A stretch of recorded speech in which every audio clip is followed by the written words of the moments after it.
What's up, Catholic Bubble? This is Edmund Reviews, the show where I review things that you send me or things I think you should know about.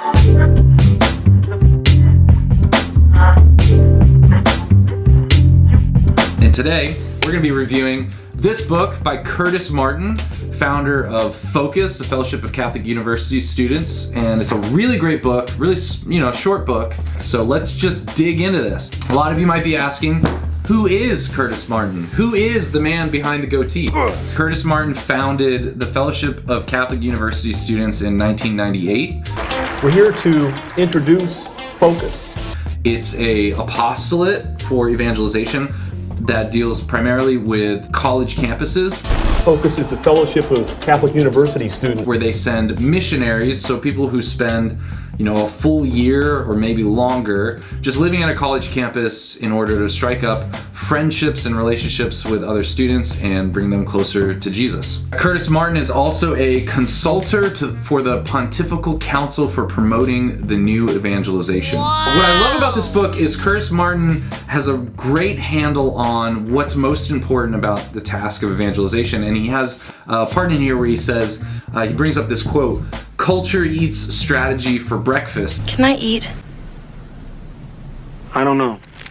Give it a try. What Curtis has done is Curtis has looked back on the history of Focus and tried to ask the question, what has worked? What created a culture of discipleship and evangelization that bore fruit? I love this idea because I think when those of us who work in ministry or are trying to accomplish evangelization, we can sometimes get too caught up in strategies and techniques and programs and not think enough about how do we build and foster a culture that evangelizes.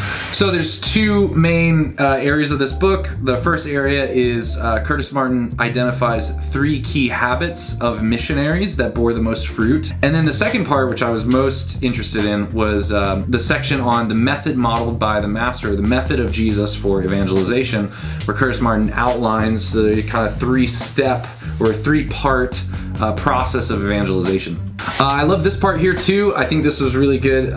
He mentions that they consulted with their missionaries, evaluated inputs and outputs or outcomes, and even hired outside researchers to help evaluate the long-term impact of their apostolate. So this is coming from a well thought out place. It's not just an angle or an agenda that Curtis Martin is trying to push. At least there was some effort given to having an objective look at what has been effective in their ministry.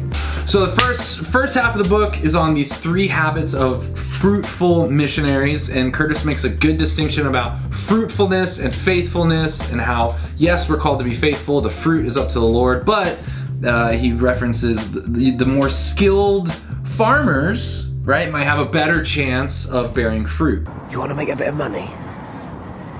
You should do what I did, get into farming. He talks about these 3 habits: divine intimacy, authentic friendship, and clarity and conviction about spiritual multiplication. I love how simple this is, really boiling it down to the 3 essentials here. So this brings me to my favorite part of the book, mostly because this is a personal conviction of mine and a personal, just something I talk about a lot. Curtis goes into a discussion about what is the method modeled by the Master of evangelization, being Jesus. What is his method? Focus does a really good job, and there are plenty of other apostolates and ministries out there that articulate a method or a model of evangelization.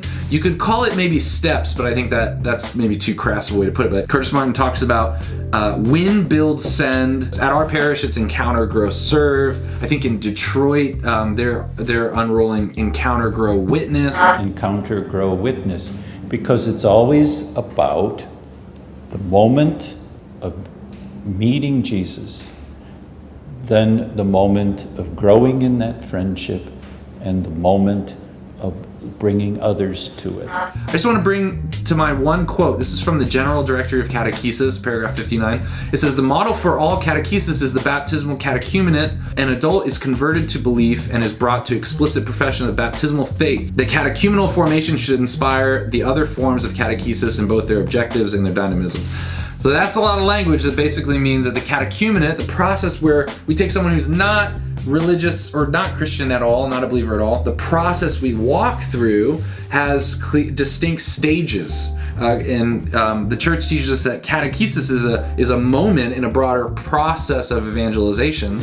And it's so important. I think this is a conversation we're not having. This is why I think this book is so good and more people should read this. We're not having enough conversations as a church about a process of evangelization and what that would look like in our parish. So win, build, send is basically this. Win someone over to Jesus with that basic proclamation of the gospel after you've had authentic friendship and built up a relationship. When someone's ready to hear that gospel message, you build up the disciple that you've won over. You build up a strong foundation, starting in order, not jumping to the end, but starting in order.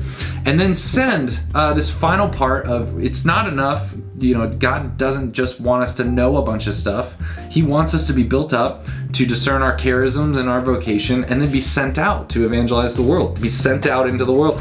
Focus gets this right, I think, at least this win, build, send paradigm I love. Win, build, send. And I feel like this conversation about a clear path of discipleship is not one that we're having enough as a church.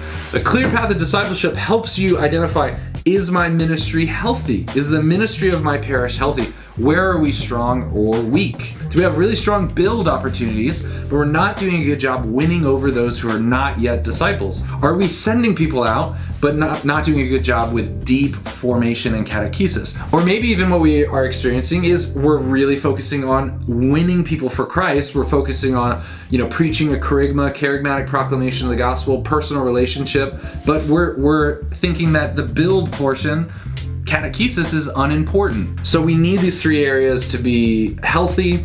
You could articulate these in a lot of different ways. And I will put my seal of approval. I will give it 4 out of 5 Topo Chicos. I don't know if that's gonna be my rating system. Topo Chico is not a sponsor of this episode. Get this book, give it to people for Christmas. It's not that expensive, and it looks pretty good. So thanks so much for watching. What should I review next? You can send me a package in the mail, or you can recommend that I review something. I'll review your thing, or I'll review someone else's thing. Oh, let me know in the comments what you think, if you've read this book, if you want to read this book. And look, your comments mean the world to me. I love interacting with people in the comments, and if you don't mind hitting that subscribe button, it just makes me feel better. I'm just gonna be honest about it. It just makes me feel better.